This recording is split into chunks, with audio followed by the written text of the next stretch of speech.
Shalom. All praises to Yahweh, Ba'ashem Yahweh Shai, Ba'ashem Harakah Kadash, double honors to the apostles and elders, great most honorable well, and Shalom to all the brothers doing this work, pushing this work, in all sincerity and truth. Uh, yeah, just a quick one. I saw this and I was like, hey, it's funny because as well, there was another story that I saw beside this one. It was talking about fake vaccine certificates. They said they seized like thousands of them. And apparently that's been a thing that's been blowing up. Like lots of people faking that they got the max. And now the other side of that is what is the religious exemptions.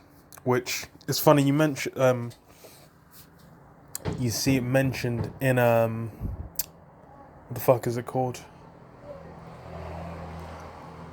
Whenever they talk about, making the max mandatory, they always mention Jesus.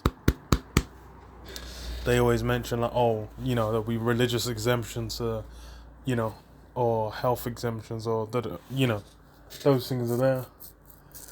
But stories like this, you can tell there's gonna, that might run for a period of time, but then afterwards, they're gonna chuck it out of the window, man. It's gonna be in the bin. It says it's on CBS Sacramento.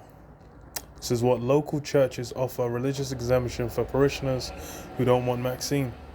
It says what some local churches are providing religious exemptions for people who don't want the vaccine but feel forced as more jobs are starting to require vaccinations. So that's really a thing for the mandate when it's made mandatory. Like they're highlighting. Well, okay, let me read a bit more. So it says, through a church service shared live on Facebook, Pastor Greg Farrington of Destiny Christian Church in Rockland spoke out about the religious exemptions to the C19 vaccine.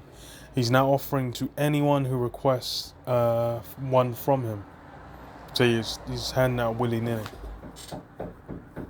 And this, as far as I see it, they're just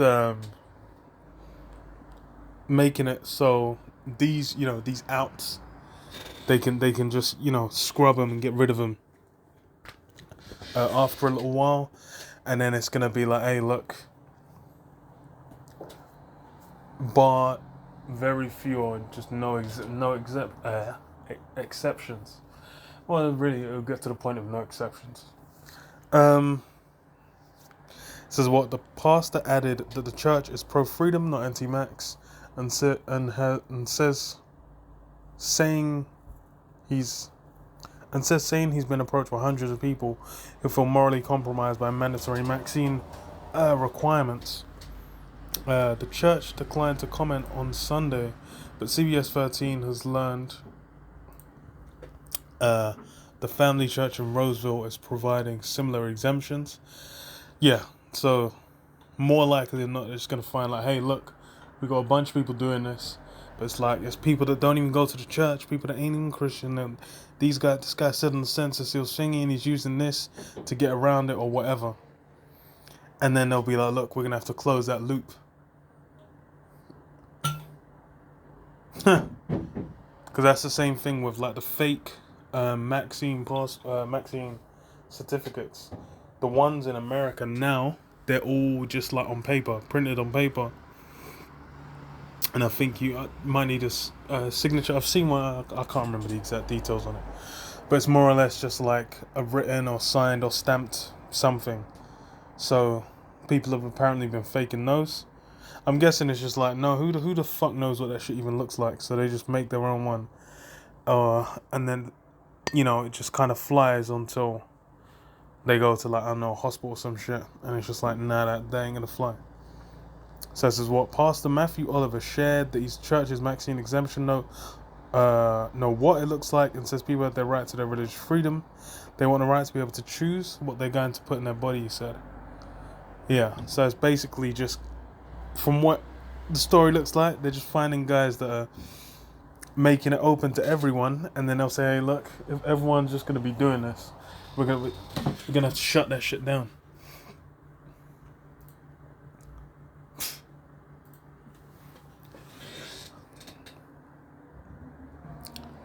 So, do employers have to abide by these religious exemptions? We asked Labour attorney Mark Spring, who says not immediately, that you can simply say I'm already compromised or I don't want to take the vaccine, and they're going to hand you some form that you would not qualify. That would not qualify in my view if challenged or tested by employer or government agency.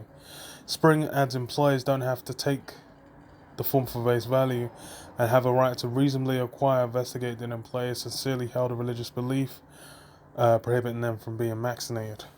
I think we're going to see more of this, he said. Yeah, so it's, it's being brought up, stories are being reported on, and it's being highlighted like, hey, look, people are, this is a thing that's being done, and it's gonna run for a little while, and then they'll be like, hey, look, we gotta shut that shit down, man. We gotta put that to an end.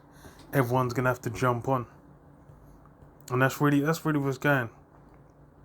Because for the mark, that's what it's gonna be. In Revelation 13:16, it says, "And he causeth all, both small and great, rich and poor, free and bond, to receive a mark in their right hand or in their foreheads, that no man might buy or sell, save he that the mark or the name of the beast and of his name." So for you to be able to partake, you're going to have to take that implantable chip under the skin. That's going to be required for you to maneuver in society, man. And that's what it's going to. It's going to the point where everyone is going to have to get down, or else, they're not going to be functioning, man. And that's, one of, like I said, they're the fake passports. And this is something that Europe, has already, mainly in Europe, China as well. Actually, I'm not sure if I'm pretty sure, actually, no, I think the China one is electronic as well. But Europe, they've already got electronic ones. So it's more, and because they had, the test and trace or track and trace, whatever the fuck it was, here in the UK, that kind of was laid the foundation. So, yeah.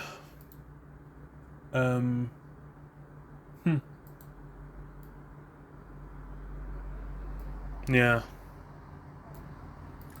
I'll leave it there. Yeah, I'll leave it there. Shalom. Yabashir Mashah, Shalom Kakadash Bakta. Shalom.